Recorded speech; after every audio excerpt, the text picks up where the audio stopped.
온전한 마음, 신실한 마음, 온 정성을 다해 주님께 구하면 주님이 만나주신대요. 여러분, 이 말씀 우리가 믿는 거죠?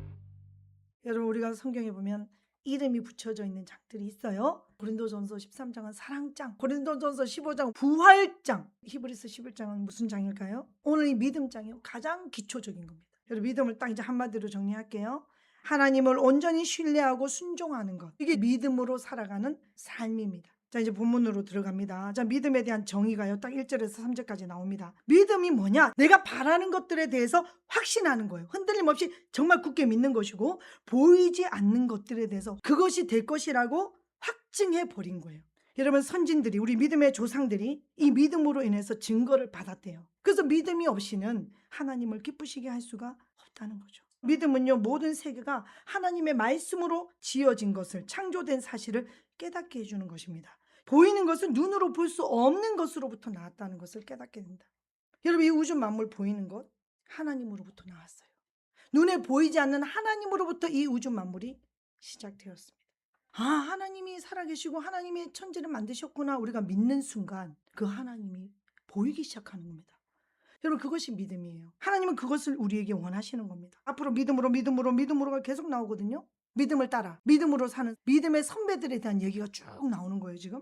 자, 4절에 가인과 아벨의 제사를 잘 이해해야 됩니다. 가인은 농사진 땅의 소산을 드렸고, 아벨은 첫 양의 새끼를 드리는데, 믿음으로 아벨은 가인보다 더 나은 제사를 하나님께 드림으로 의로운 자라 하시는 증거를 받아버렸어요. 아벨은 믿음의 제사를 드렸다는 것입니다. 그 믿음으로써 살해를 당했어요. 가인이 돌로 쳐 죽여버려요. 그러나 아벨은 죽었지만 그 믿음으로 지금도 우리가 아벨을 말하고 있다는 것입니다. 자, 다음 5절에 에녹이 나와요. 에녹. 여러분, 에녹이요, 365년을 살면서 누구와 동행해요? 하나님과 동행을 했대요. 여러분, 이거는요, 기가 막힌 신앙입니다.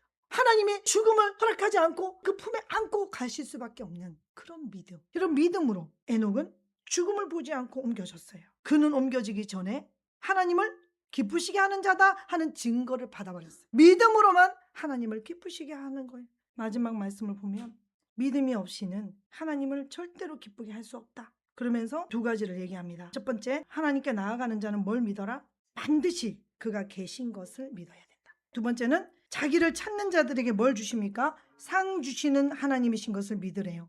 누가복음 5장을 보면 베드로는 어부 출신이고요, 배를 가지고 있는 사람인데 안 잡혀 밤새도록. 근데 예수님이 말씀 전하시고 뭐라 그래요? 저 깊은 데 가서 그물 한번 내려봐. 물고기가 전혀 안 잡히는 곳으로 가서 잡아라, 이 소리예요. 한 번도 잡아보지도 않고 잡히지도 않는 이상한 데 가서, 깊은 데 가서 그물을 내리래. 주님, 우리가 밤새도록 수고하여 한 마리도 못 잡았습니다. 그러나 말씀에 의지하여 제가 순종하겠습니다. 여러분, 이것이 믿음이더라고요. 베드로가요, 자기의 상식을 버려, 자기의 이성을 버려, 자기의 계획을 버려, 자기의 그동안의 경험을 버려, 그 말씀을 믿고 말씀에 의지하여 그물을 내려.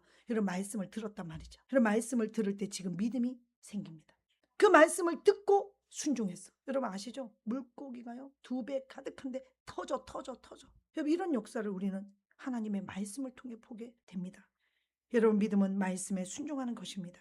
말씀 순종하는 믿음의 사람은 승리하는 줄로 믿습니다. 사랑하는 주영영 예수가족 모두가 하나님이 가장 기뻐하시는 믿음의 사람으로 승리하기를 생명의 주인 되시는 예수 그리스도 이름으로 축원합니다.